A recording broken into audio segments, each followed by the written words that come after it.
Hey yo, you're tuning into Toasted Time, where I cook your time with some Reddit stories. Right now you're being toasted with some r/entitled parents, where personal finances are the burden of your coworkers. Our next story is by Emmy. First, let me say, I am honored that I have this much power in my coworker's life. I had no idea, and apparently I'm using this power for evil instead of good. Story time.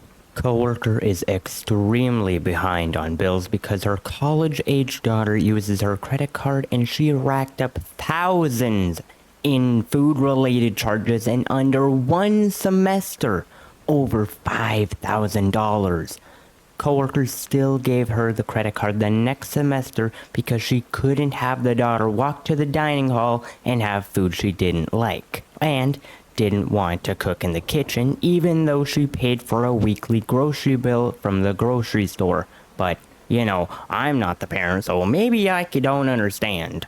Anyways, coworker is looking to save money.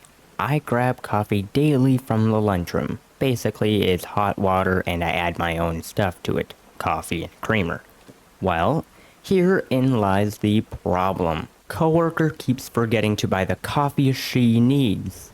I am not sharing my expensive coffee with her. I draw the line there. And by forget, I mean she runs to the grocery store almost daily because they need cereal the day they run out of the one they like, instead of, eating the other one in the house. Again, not a mother, so maybe this is normal, but if I tried that with my mother, I would not have eaten cereal.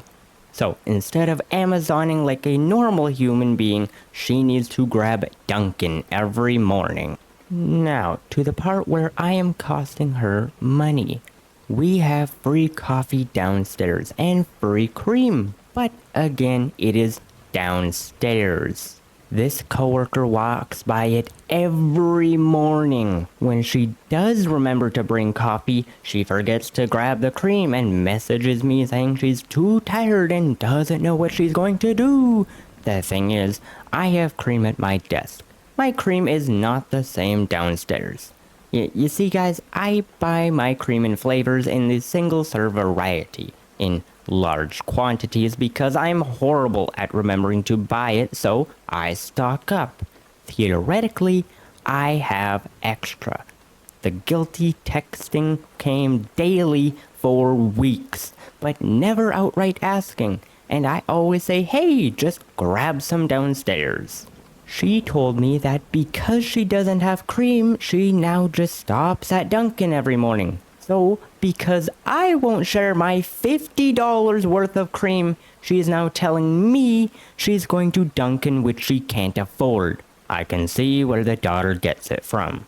I'm not gonna lie, guys. There's a dude who goes by Gigmeister down below who says it perfectly. She is a dumbass. Her inability to organize and plan her life is not your problem. I'm glad you can see it right through her. And now to add my own opinion, I of course agree. She is an absolute dumbass, but for kind of a different reason. You know that whole entire pricing or things build up in price the more you go on for years? Like if you buy a single cup of Dunkin' coffee, I don't know how much that is, I have no idea. I'm just gonna say $3 for sake purposes. If you buy that every single day, then that turns up to about $90 a month. And then you times that by 12 and you got way too much coffee. She should just buy the coffee at the... Sorry, maybe not even the coffee. She should buy the creamer at the store. And she would save a whole ton of money. Ugh, I hate it. She is behind on bills. She is in credit card debt, probably. And she has no idea about how to save money. You are the crux of your problem. Ugh. Anywho, continuing on. Oh, and then I forgot to add, this is the perfect,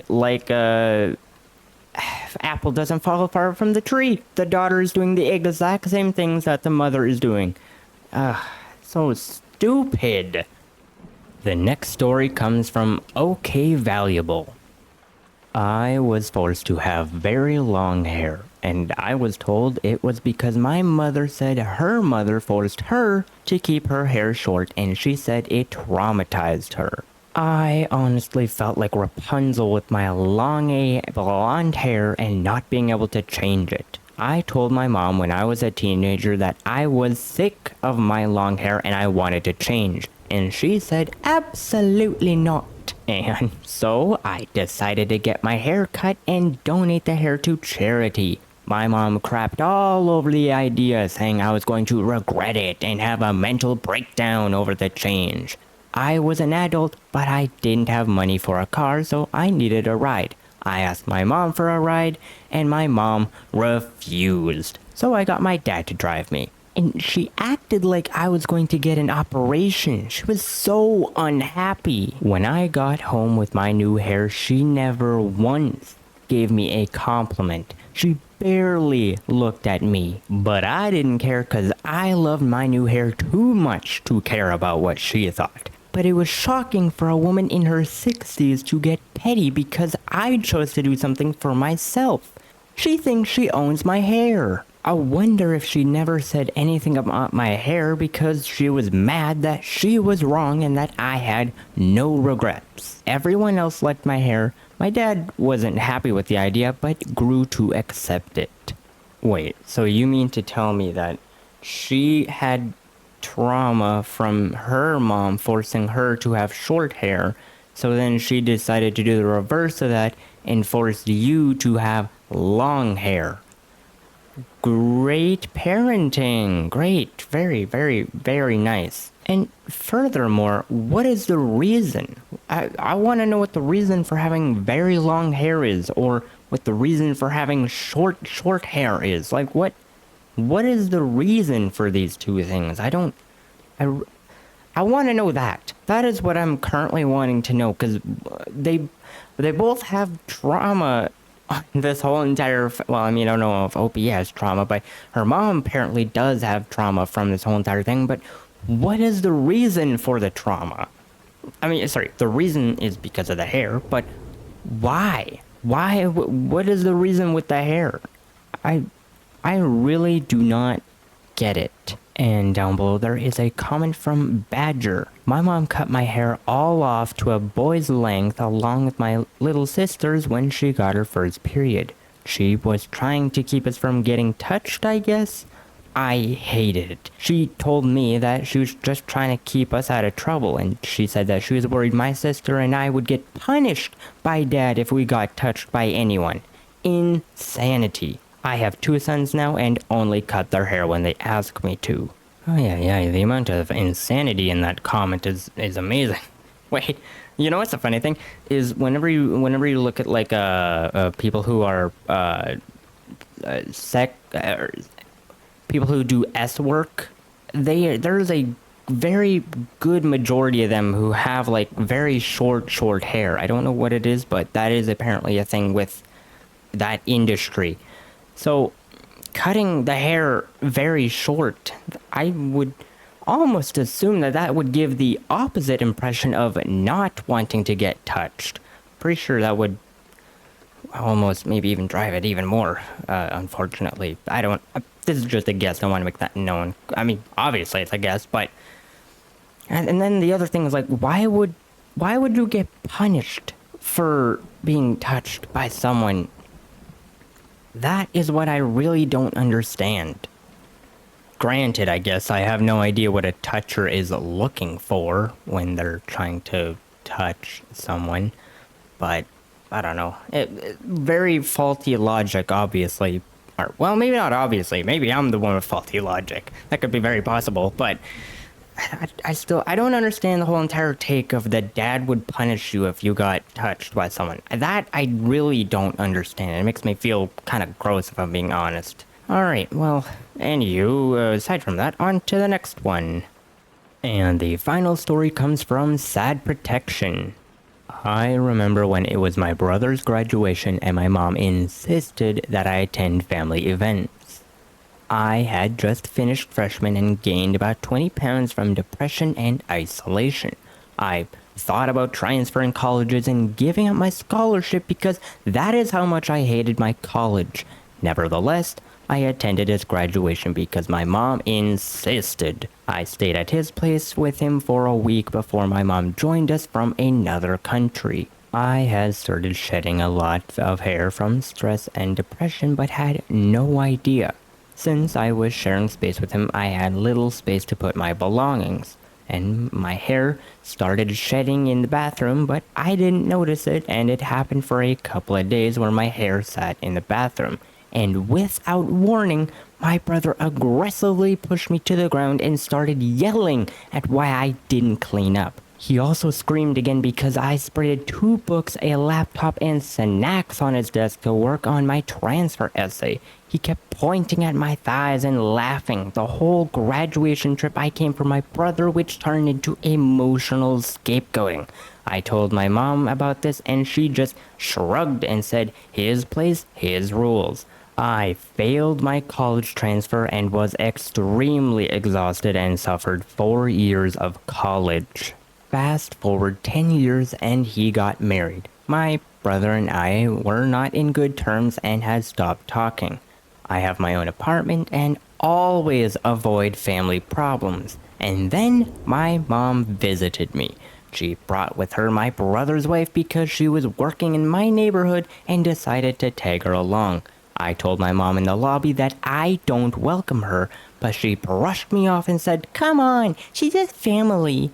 And my mom kept pushing to let her and the wife in, and I had to push them back and away from the door, and I finally snapped. My whole family started mocking me after this incident. My brother even said he was going to name his child after me, and they all started laughing. They have no respect for me and my physical boundaries at my own apartment, including my mom.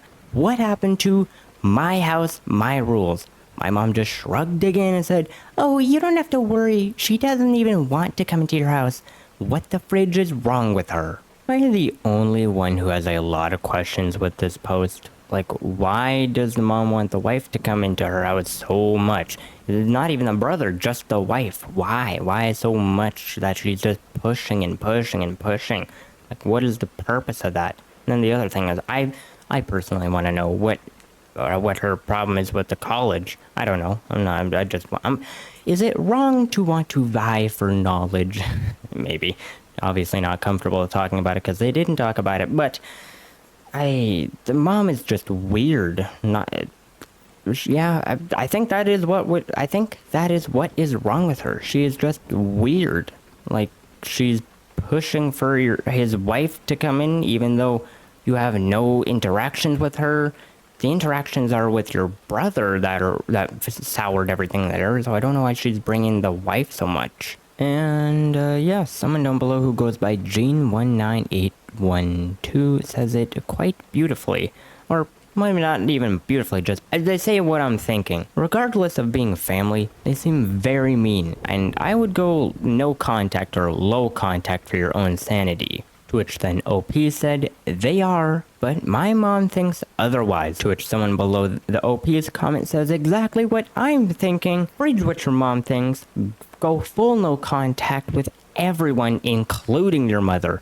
Next time you move, don't give them your house address. It is time to stand up for yourself. And yeah, that is more or less my opinion. Just grab a backbone and say to hell with this and move the crap on. Like, this is behavior that just should not be allowed in your life, period. It just ruins your peace of mind and everything. And you? Well, that is about it for those stories today. But if you enjoyed, please like and subscribe to become a fellow bread bag. But aside from that, I post 2 new videos every day. So I hope to see you in the next time toasting session. But until then, have a good one.